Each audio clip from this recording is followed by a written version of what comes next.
Bonjour, je m'appelle Laureline et voici mon devoir 2. Si nous abordons dans le fond l'histoire de notre style d'attachement, ben, j'ai pas le choix de dire que je fais partie des enfants qui sont très privilégiés. Parce qu'en effet, je viens d'une famille remplie d'amour avec deux parents qui souhaitaient plus que tout avoir un enfant. Mes parents, ben, ils ont essayé pendant 10 ans de m'avoir, puis après plusieurs années d'essais, de consultations et 3 fécondations in vitro, ben, je suis arrivée dans leur vie. Étant dans la mi-trentaine, avec 2 bons emplois, ben, mes parents ont pris la décision que je resterais durant les 2 premières années de ma vie avec ma mère, ce que moi j'ai reproduit avec mes filles 25 ans plus tard. Puis comme le dit Marie Ainsworth dans sa vidéo sur l'attachement sécure, ben, la première année de vie de l'enfant est particulièrement significative pour le développement du style d'attachement, comme en témoignent les 15 millions d'échanges que la mère et son bébé vivront en moyenne au cours de cette période. Donc, pour le bien de l'exercice, je parlerai de ma mère qui a été ma figure d'attachement principale, mais j'ai aussi un papa exceptionnel. Alors, vous comprendrez que mon empathie est grande pour mes élèves ayant des parents absents ou peu présents durant leur petite enfance. Puis ce phénomène-là, il est très présent dans mon milieu qui est difficile, dans mon milieu de travail qui est plutôt difficile. Sans essayer de remplacer leurs parents, mais je m'efforce de prendre le temps individuellement pour eux, d'être à l'affût de leurs émotions, puis de leurs besoins, de leur montrer que je tiens à eux, puis que je veux prendre soin d'eux. J'ai eu la chance d'avoir une mère qui a fait preuve d'une grande sensibilité, puis d'une réactivité adaptée à mes signaux de communication là, quand j'étais petite, ce qui fait en sorte que, comme le mentionne Pistorio, que je savais qu'elle serait toujours là en cas de détresse.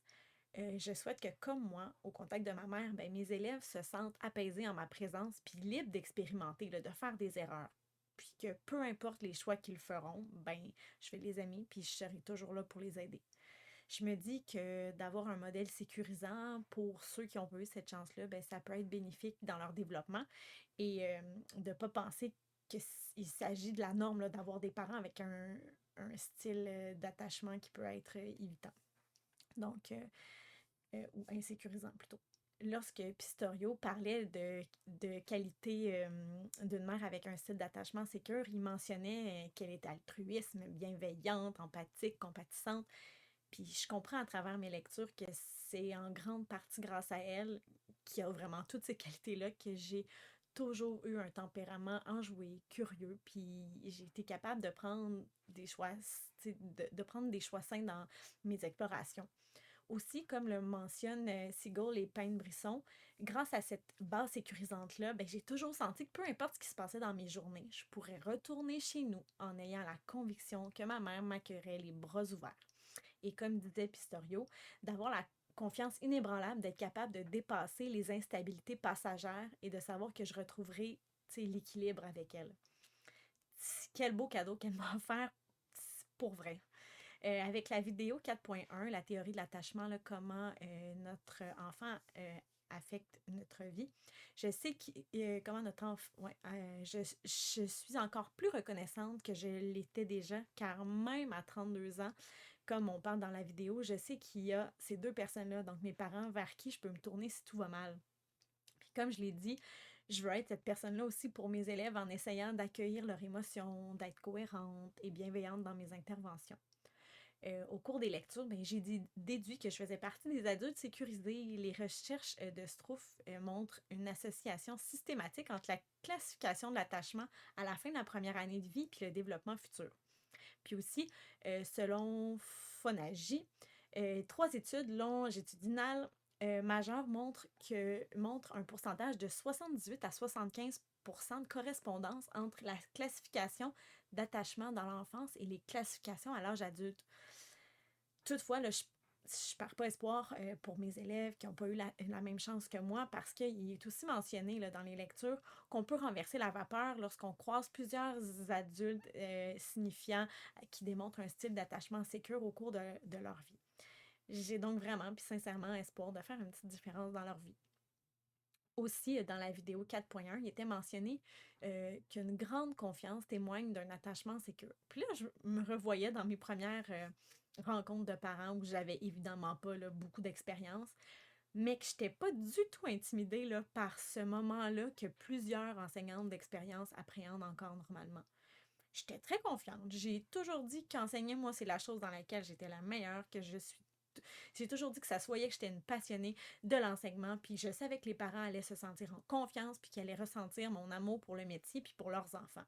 Puis je me suis jamais trompée, j'ai toujours de super belles relations avec les parents qui ont croisé mon parcours. Aussi, ben, j'ai toujours été excellente pour reconnaître mes forces et mes défis. Puis je me souviens, lors de mes supervisions de stage, j'étais toujours capable de mettre le doigt sur ce que ma superviseure était pour me dire. Je pense être capable de me donner des rétroactions justes encore aujourd'hui. Tu sais, je suis capable de dire quand si j'ai bien géré une situation ou si j'aurais pu mieux intervenir puis ce que j'aurais pu faire. Encore dans la vidéo 4.1, il disait que pour qu'une personne sache qui elle est, ce qu'elle ressent, ses forces et ses défis, ben, elle doit être bien attachée, en faisant référence bien sûr à l'attachement sécure. Puis je pense être, ben pas je pense, je fais partie de ces personnes-là. Puis finalement, mon attachement sécure me permet d'être capable de ne pas me sentir persécutée à chaque commentaire ou observation ou conseil qui me sont partagés dans mon équipe école. Je prends rarement les choses personnelles dans la vie, puis je réalise qu'il y a certainement un lien aussi avec mon style d'attachement. Je suis capable de me lier d'amitié puis d'avoir des belles connexions avec d'autres enseignants sans me comparer, sans avoir peur d'être jugée ou rejetée. La manière dont, puis là, je suis rendue à la deuxième partie, qui est la manière dont on tient compte de nos interventions quotidiennes en lien avec les styles d'attachement. Ben, j'ai eu une réalisation lors des premières lectures. Tu sais, j'ai toujours été bonne pour intervenir auprès des enfants ayant des difficultés de comportement. Toutefois, je n'avais jamais pensé à réfléchir à leur style d'attachement avant de faire une intervention. Puis pour vrai, je dois vous dire merci parce qu'il s'agit d'un élément important à ajouter à mon bagage de connaissances et d'un point tournant dans ma vision efficace des interventions. Je réalise maintenant que certaines interventions peuvent blesser certains enfants sans le vouloir. Tu sais, par exemple, insister pour qu'un enfant avec un style d'attachement ambivalent, là, anxieux, aille se calmer dans le corridor parce que moi, ça me fait du bien, puis que je pense que pour lui, ça lui ferait du bien. Mais tout au contraire, il voit ça comme du rejet, puis ça y apporte de l'anxiété. Puis bref, là, avec mes nouvelles connaissances, je pars maintenant du principe de Milikovic euh, que la manière dont un enfant exprime ses émotions est étroitement liée à l'écoute que sa figure d'attachement accorde à ses attentes puis à ses sentiments.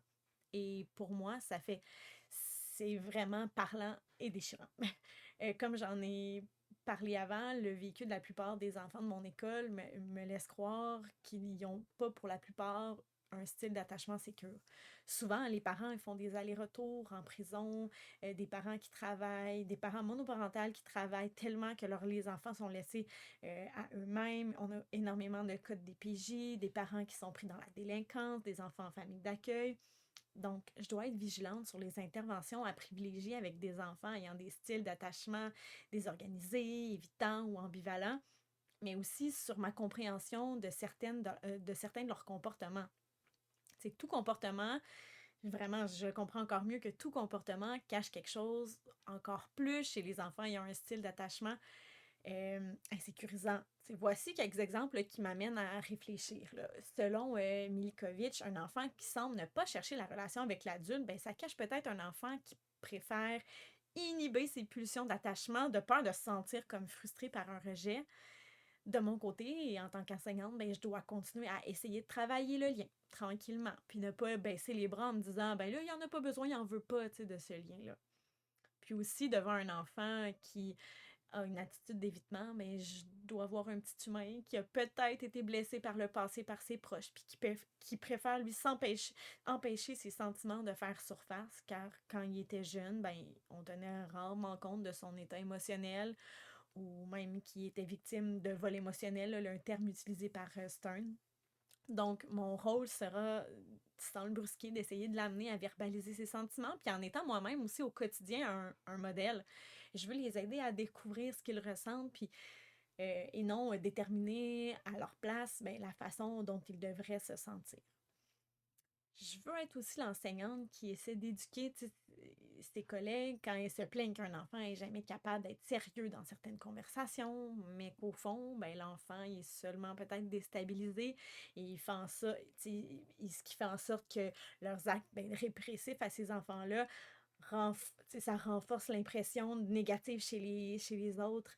Puis je dois tenir compte dans mes interventions que, comme le mentionnent Siegel et Payne-Brisson, Qu'un enfant qui a appris qu'il ne peut pas compter sur ses parents pour aller chercher de l'aide, ben, il a appris à fuir, ce qui met dans un état de tension épouvantable parce que c'est la personne, nos parents, ce sont les personnes qui sont supposées nous protéger. Donc, c'est normal qu'il soit en réaction avec son enseignante quand elle veut intervenir auprès de lui. C'est ça qu'il a appris.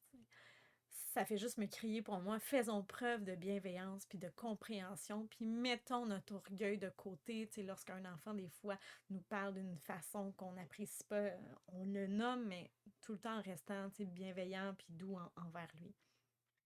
Avec mes lectures aussi, je comprends que, comme le dit Pistorio, les enfants sont sensibles, voire même hyper sensibles au jugement des enseignants parce que certains enseignants sont d'un grand réconfort lorsque des liens de confiance des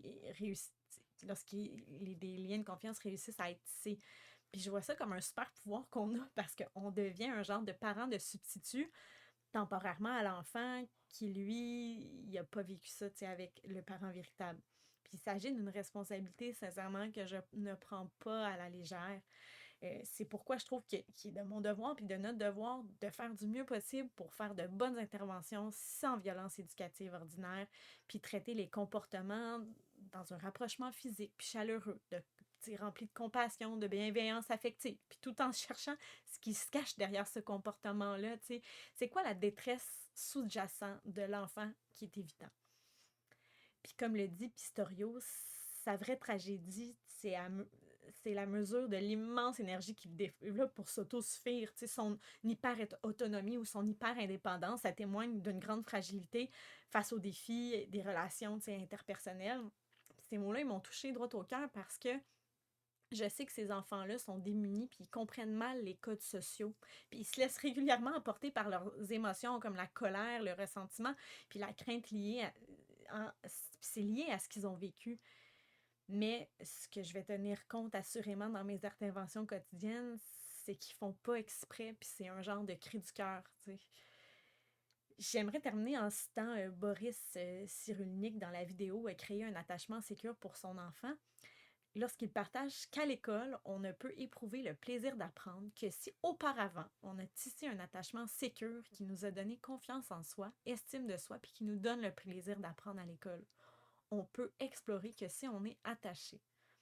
Puis il faut se rappeler que c'est vraiment pas tout le monde qui a cette chance-là, d'où l'importance d'être un enseignant avec rempli d'empathie et de bienveillance pour nos élèves. Donc, je vous remercie.